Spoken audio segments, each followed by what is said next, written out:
There's no way I'm actually gonna rank all the SLCs I've been on, right? April Fool's was months ago. This can't be a serious video, can it? Actually, yes, this is happening, and it's happening for real. Today, we celebrate the suspended looping coaster, a model Vekoma introduced in 1994, fell out of style in the early 2000s, and now Vekoma has these awesome looking suspended thrill coasters and everybody wants one, but only 2 parks can say they got one. But their old suspended looping coasters, or SLCs, are still everywhere. 42 built around the world, 38 still going strong, and despite being clones, or near clones, they all have their own personality. Today, let's reveal the painful truth. These are the SLCs of America, featuring Canada, from least painful to most painful.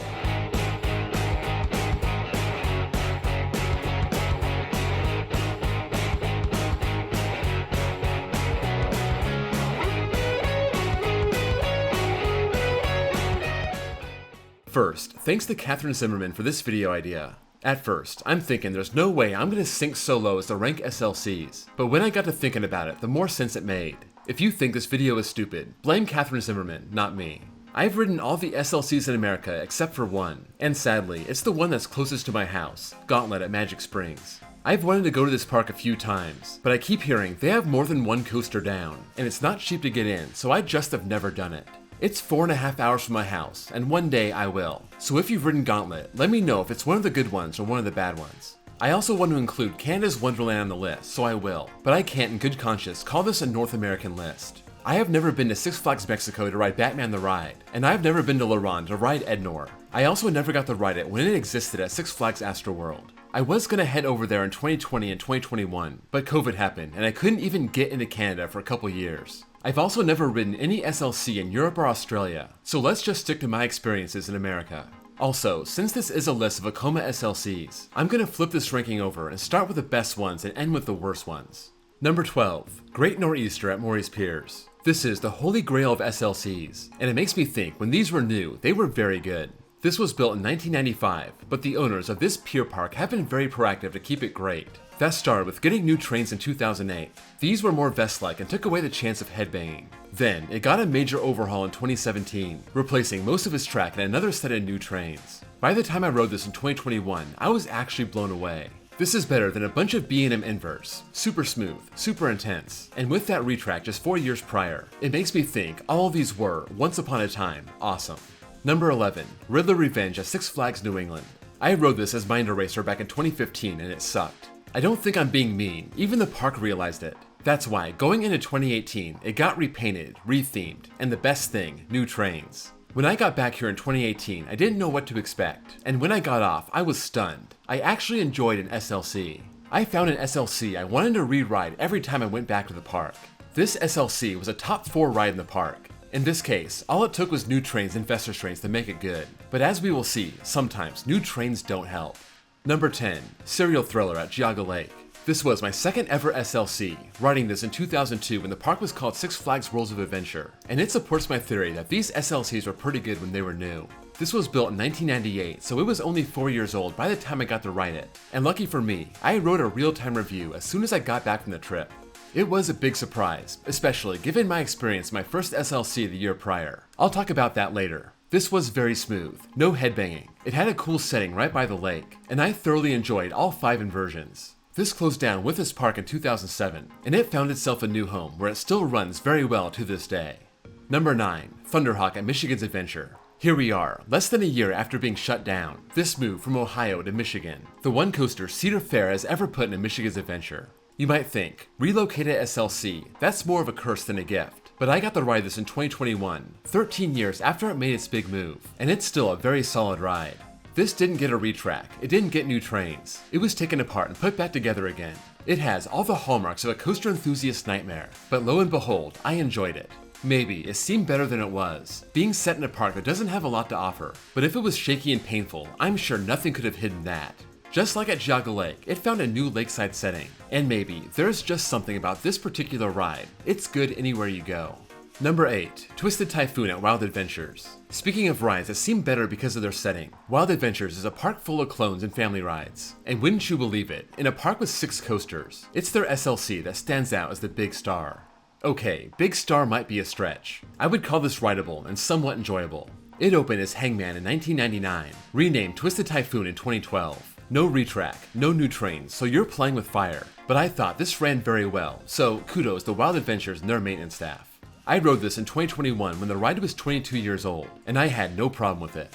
Number 7, Mind Eraser at Six Flags Darien Lake. Here's where the quality starts taking a nosedive. This opened in 1997, and based on my ride in 2018, it was horrendous. That's all I had to go on for 5 years, but I found my way back to Darien Lake in 2023, and I'm gonna be perfectly honest, I was actually nervous for it, getting ready to take an absolute beating. I left my daughter Sophie behind for this one. I didn't want her to experience the trauma. So, to say my expectations were low is a complete understatement. I came off not hating it. I described it as not as bad of a train wreck as I expected. I got completely stapled, not sure if that's a good or bad thing. I rode in the back row because, of course, you have to. And even though it was pretty shaky, I was able to keep my head forward and avoid the headbanging.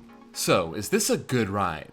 Absolutely not. But it was bearable, and I was happy that it wasn't painful. This has been closed for all of 2024, set to get new trains, a new paint job, and even some reprofiling. This could legit be a top-tier SLC when it reopens next year. Number 6, Napuko Air Coaster at Lost Island. When you pull in the Lost Island's parking lot, you see this gorgeous SLC. Dark blue tracks on purple supports. You see, it has 2 brand new trains that have a vest. You see that final helix before the brakes. The only SLC in America that has one. But then you see this operated for 20 years at a park in South Africa, dating back to 1998, and you start to get nervous. Let me just say, the trains did their job, and I didn't think it was possible to hate an SLC that had the new trains, but I really hated Napuko. It was so rickety, it had a major pothole at the beginning, and the whole ride was one violent jolt after another. My head was spared, but I was taking body shots left and right. It was not a pleasant experience, definitely a one and done. I did like the helix, it was a nice change of pace from a normal SLC, but when the track runs that bad, you don't appreciate the fact it has extra track.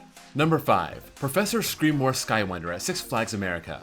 Napuko got me ready for this one. I now was skeptical about a bad SLC that got new trains. Napuko was relocated, this wasn't. It was just called Mind Eraser and it opened in 1995. My last ride in 2019 was just one of the worst ever. As of 2024, it's got new trains, a new theme, a new color scheme, and all that was just a whole lot of makeup on one big ugly pig. I didn't think it was gonna be as bad as Napuko, but it was even worse. That track was one of the worst ever. I would say it's the second worst track on the list, but the new trains save it from being number 2 on here and it settles in at number 5. I could not wait for this to be over, and it's such a shame. They renovated this whole area and did so much for this coaster, but I really wish they would have done something for the track. I guess it wasn't in the budget. After all, it is Six Flags America. They take what they can get. Number 4, Mind Eraser at Elitch Gardens. Just to set the scene, in 2018, I went on the most epic coaster trip. 3.5 weeks across the whole country, from California to the East Coast and back, and after driving 16 hours through the desert, we ended up at Elitch Gardens for the first park on the trip. We heard the most popular coaster that everyone runs to is their SLC, Mind Eraser. So, to avoid long lines, we did the same. This awful coaster was the first coaster on my epic road trip, and I don't think I've ever forgiven it. I always thought the Mind Eraser SLCs were the worst, but actually, this is the lowest ranked one and it's only number 4, so I guess it's not so bad by comparison. But speaking strictly on quality, this is super rickety. It was put in new here in 1997, it still has the original trains, and I'm sure the park it's in doesn't help either. Just the perfect storm of suck. Number 3, Kong at Six Flags Discovery Kingdom. The year was 2001. I was 13 years old when we drove up the West Coast and went to Six Flags Marine World, and Kong was my first ever SLC. Let's just say, me and SLC started off on a bad foot. This opened in 1998, so it was only 3 years old at the time. But wait, this didn't start here. It was at Opryland from 1995 to 1997, so this hunk of junk was relocated. I think this was one reason why Serial Thriller at Worlds of Adventure was such a surprise for me. I just assumed SLCs were terrible. I came back 17 years later, got another ride in 2018, and just no. It was a defensive battle the whole ride just to keep my head from being smashed. This really needs new trains if they want to keep it around. We came back a year later, and usually when I travel, if I have time, I like to ride all the major coasters once, and I did have time to ride, but I passed. I didn't see the point in getting beat up 2 straight years. Number 2, Flight Deck at Canada's Wonderland. Of all the SLCs, this one seems to have the worst reputation, at least among the ones in North America. This is the one non-American exception for the list. Canada coming in strong and taking the number 2 spot. And when I made it to Canada's Wonderland in 2018, I was expecting the worst.